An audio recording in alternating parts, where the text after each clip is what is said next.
He's like, hey, yeah, don't listen to that fucking crazy ass chick. And then look at this, guys. This is a consensus search here, Federal Bureau of Investigation, Department of Justice, that they ask him to search it. And look, he signs it under his real name. Later, he confirmed it, signing a consent form allowing the FBI to search his apartment. As he's signing, he says, that's the first time I've signed that name in a long time. There was a feeling of resignation.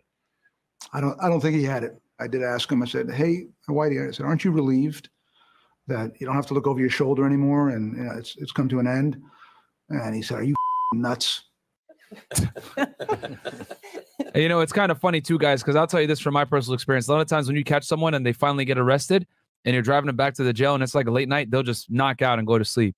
And the reason why is because they're able to finally like kind of rest because like it's over. I'm caught. It is what it is. So a lot of times they get their best sleep the day that they're caught. A lot of the times. Good effing Funny morning. stuff. Okay. So after that, guys, he went to trial in 2013 and he got found guilty. Here's the official press release back from August 12th, 2013. Damn near what? Wow, 9 years ago at this point. Following a 2-month-long trial, the jury convicted James Bulger, holding him responsible for the murder of 11 people, as well as numerous counts of extortion, money laundering, drug dealing, and firearms possession. Sentencing will begin on November 13th. Okay. So, and he ended up getting sentencing.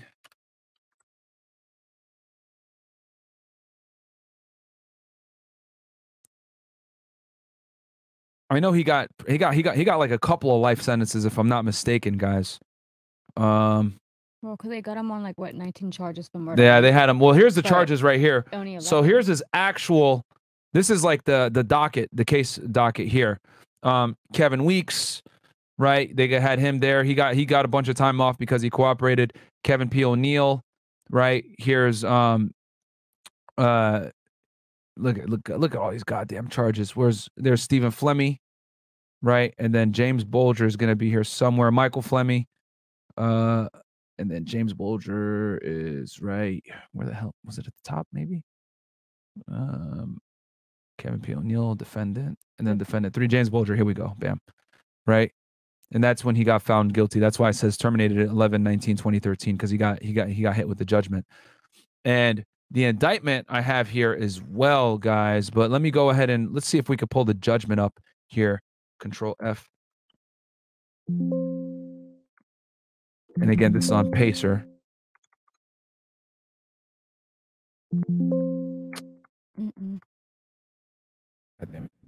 Sorry. Here, let me stop sharing screen for a second. What are your thoughts on this, Christina, while I pull this thing up? It's funny. What's funny? Good morning. Literally no concern. Like they just don't care to like fuck it. Yeah. I'm gonna just Slim Lee. kill you. I'm gonna just take your liquor store, call it a day. They still got you on the liquor store part. Yeah. Here's the actual indictment, guys. Real quick, I'll show y'all because you guys can see the list of charges that they had on him. Here, share screen. This is the actual original indictment, guys. It took me a while to find this, but here we go. United States District Court, 111-page indictment. All the charges, count 1, the enterprise, right? They talk about all the murders he did. All that stuff is here. And maybe I'll attach the document here for you guys if you want to read it in the description. But this is a 111-page indictment, man. Crazy stuff. It goes through all the stuff, all the people that he murdered, right? Let me see here if I can find the murders. Here, actually, Control F.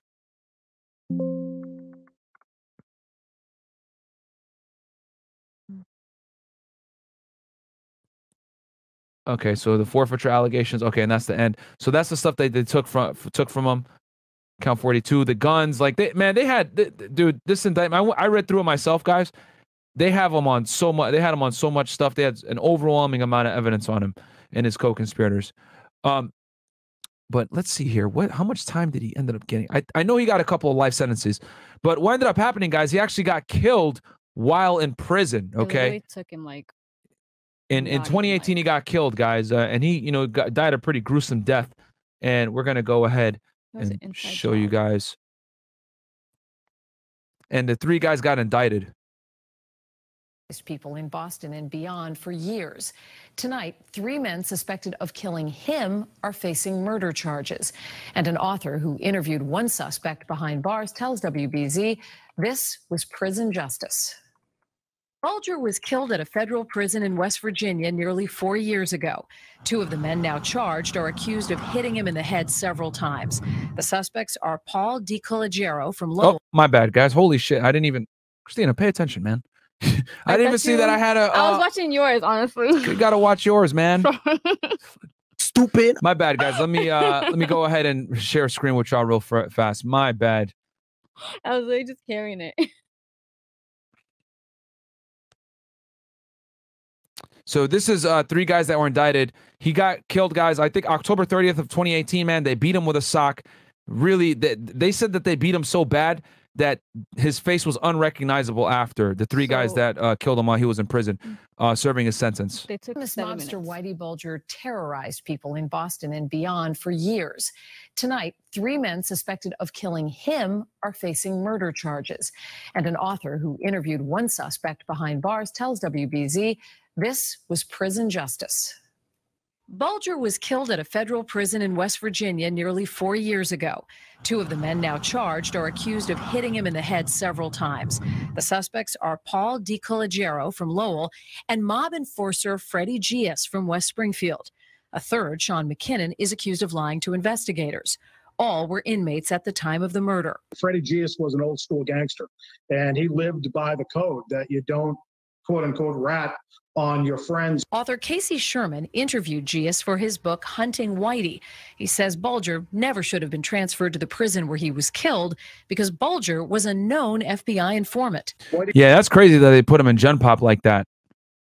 Bulger was transferred to USP Hazelton, which is a place that they call Misery Mountain. It's the most violent prison in the federal prison system. The deadly attack on Bulger happened just hours after he was transferred from a Florida prison where he'd been serving a life sentence for 11 murders.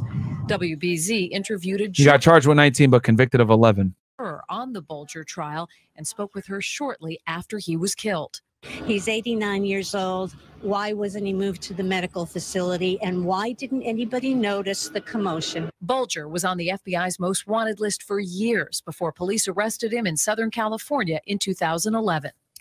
Tonight, U.S. Attorney Rachel Rollins says Bulger's family experienced the excruciating pain that Bulger inflicted on so many other families. And Rollins says in the truest of ironies, the justice system is now coming to their aid by arresting the mobster's accused killers. A lot of people said it was justice because he had killed so many people himself in, in gruesome ways. And, it kind of. I mean, you can't feel bad. Look Yeah. what he did to the people. Like, it's gonna go back on you. Yeah. You live by the sword, you die by the sword, right? But that was an epic fuck up by the government for not putting him in a proper situation. Okay. Judgment of USA to James Bulger. Okay. So let's see here. So I think this is a judgment right here, guys. I'm trying to get it for y'all. I don't know why they didn't put it here. So James Bulger, judgment entered March 4th, 2016. So there was an appeal. Okay, but why? That's not what we want. We want the actual judgment. Bear with me here, guys. You guys are learning how much Pacer sucks balls. God damn it.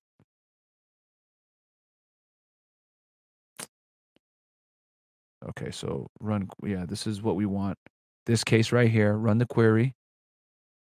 Go to docket report, run report, and we're going to do as initially requested. Okay, so now we have the case, and I'll enlarge it for y'all so you can kind of see what's going on here. Okay, and you scroll down.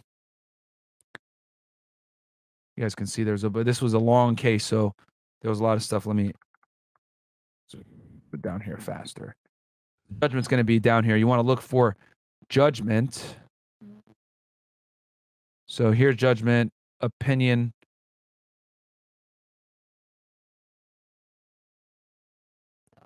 Okay, hold on. Control F.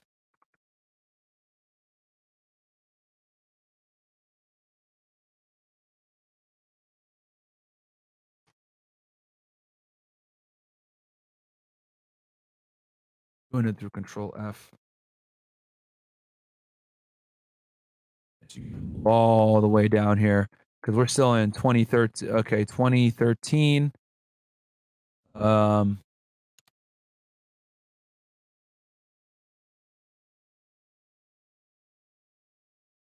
think this is it right here. Okay. Is committed to the custody bureau for life. Okay, so this is what he got, guys. Here it is right here. He got committed to the custody of the Bureau of Prisons for life, followed by a consecutive minimum mandatory term of 5 years and a consecutive minimum mandatory term of life in prison. The term consists of terms of life on counts 1 SS and 2 SS, 240 months, etc. So this is the actual official judgment right here. Let's pull up this document. View all. This is the judgment of Whitey Bulger right here.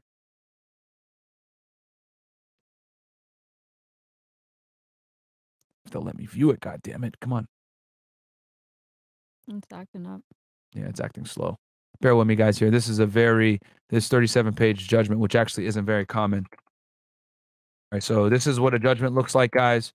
So here it is. These are the charges they hit him with: money laundering, possession of firearms, possession of machine guns, and furtherance of violent crime, possession of unregistered machine guns, possession of machine guns, possession of firearms with obliterated serial numbers.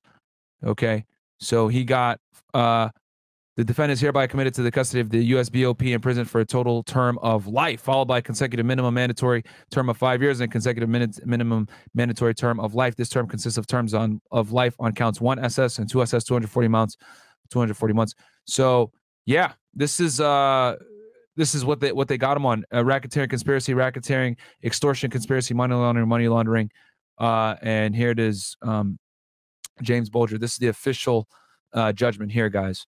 So that is the end of an era right there.